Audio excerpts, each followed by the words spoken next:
December 7th, 2025.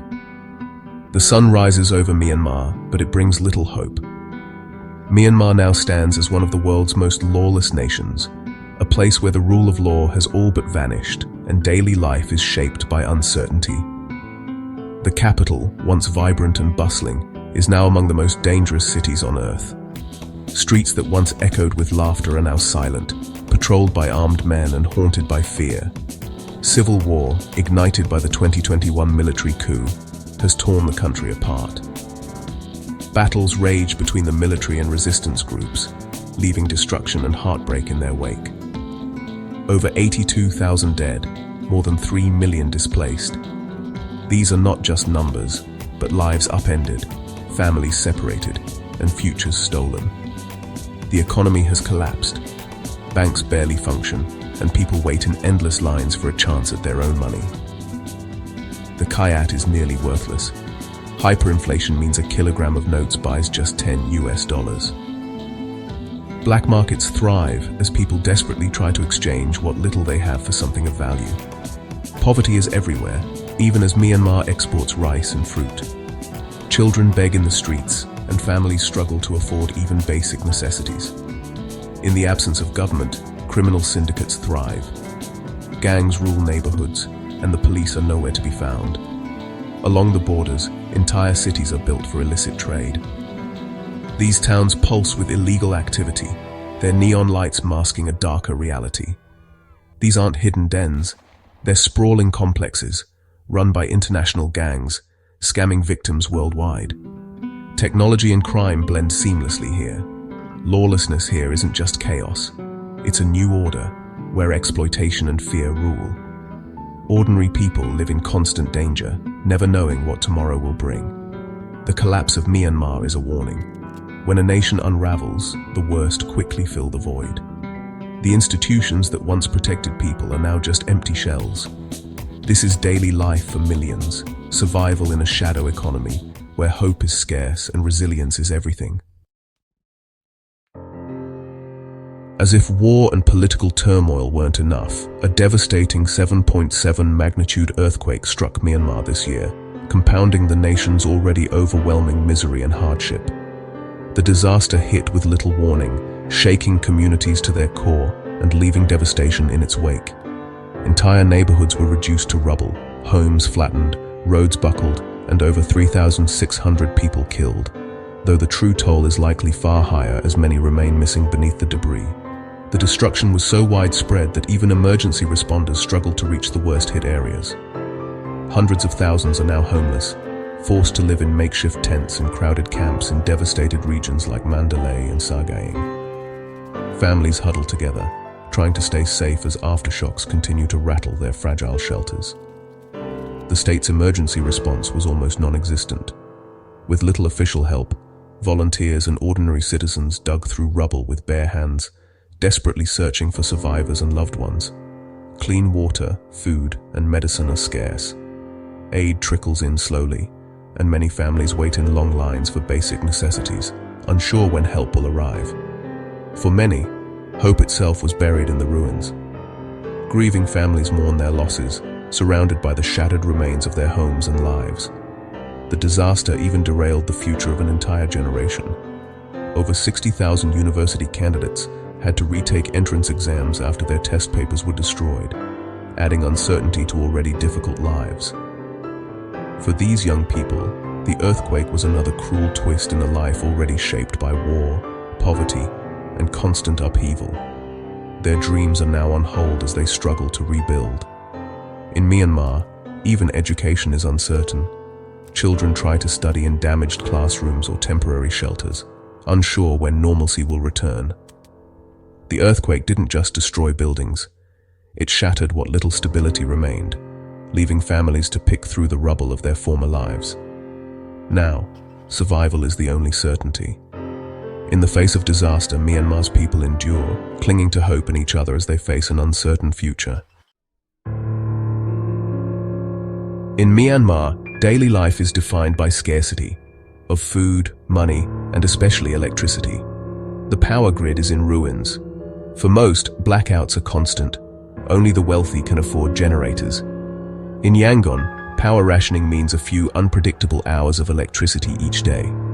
Families race to charge phones, cook, and pump water before darkness returns. The banking system is paralyzed. Even those with savings wait days for a small withdrawal. Cash is scarce, bartering is back, and small businesses are suffocating. Yet, people adapt, selling vegetables, working odd jobs, sharing what little they have. Every day is a balancing act, where a single setback can mean disaster. This is survival, not living. In Myanmar, resilience is the only constant. To truly understand the depths of Myanmar's lawlessness, you have to venture into its wild borderlands, remote, untamed regions where the state's reach fades into the misty jungle. Here lies Mongla, a notorious outpost known as the City of Sin, a place that sits at the heart of the Golden Triangle, infamous for its shadowy reputation and vibrant, chaotic energy. In Mongla, the government's authority is little more than a memory, replaced by powerful rebel armies who enforce their own laws and maintain a tight grip on daily life.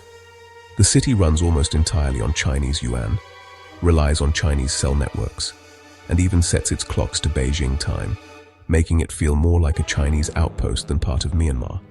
Neon-lit casinos, flashy hotels, and a thriving adult entertainment industry all cater to Chinese tourists, who flock here in search of forbidden pleasures and high-stakes excitement.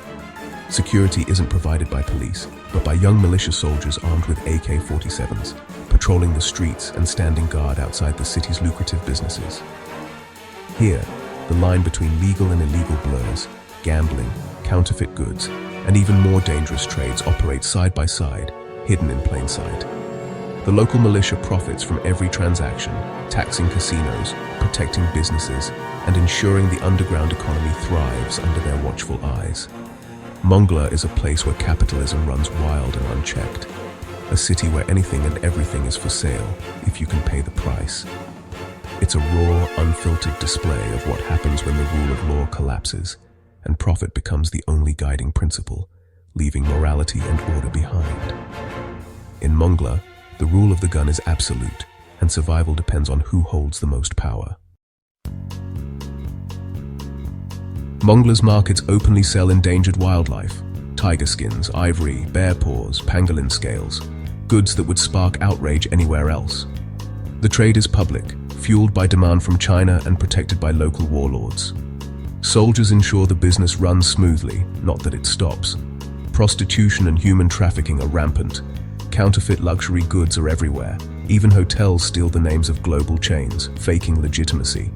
The town's rulers tax every vice, creating a parasitic economy built on exploitation. For outsiders, Mongla is shocking.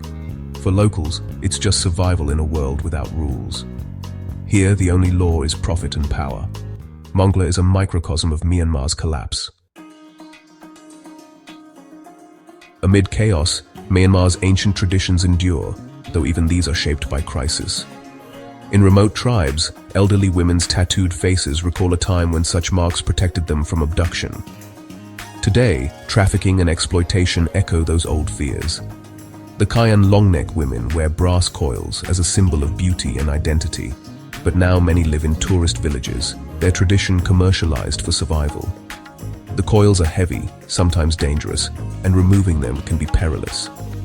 What was once cultural pride is now a means to earn a living in a desperate economy.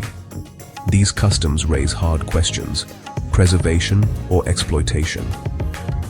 In modern Myanmar, survival often means selling your heritage. Even tradition is not immune to crisis. Myanmar is rich in resources: teak forests, rubies, jade. Yet its people remain desperately poor. The Mogok Valley's rubies fetch millions abroad, but profits vanish into the hands of elites and warlords. Decades of plunder have left the land sparkling, but the people hungry. The ghost capital, Naypyidaw, is a surreal symbol. Built for billions, it's a vast, empty city of palaces and highways, disconnected from the nation's suffering. While millions struggle, the elite live in isolation. Naypyidaw is a monument to misplaced priorities, a city for rulers, not the ruled. Myanmar's wealth has built gilded cages, not prosperity. the gap between riches and reality is staggering. Despite hardship, Myanmar's spirit endures through faith and culture. The Shwedagon Pagoda, plated in gold and encrusted with gems, is the nation's spiritual heart, a beacon of hope amid poverty. In peace, it's a place of prayer. In turmoil, a rallying point for resistance. The pagoda's opulence contrasts sharply with the poverty outside, yet it inspires pride, not resentment. Myanmar's cuisine, mohinga, lapet, and more, reflects its diverse heritage. Eating customs, like using the right hand, are small acts of continuity in a fractured world. These traditions connect people to their past and offer comfort in chaos. Culture is survival too. As 2025 ends, Myanmar stands at a crossroads, caught between despair and a stubborn hope.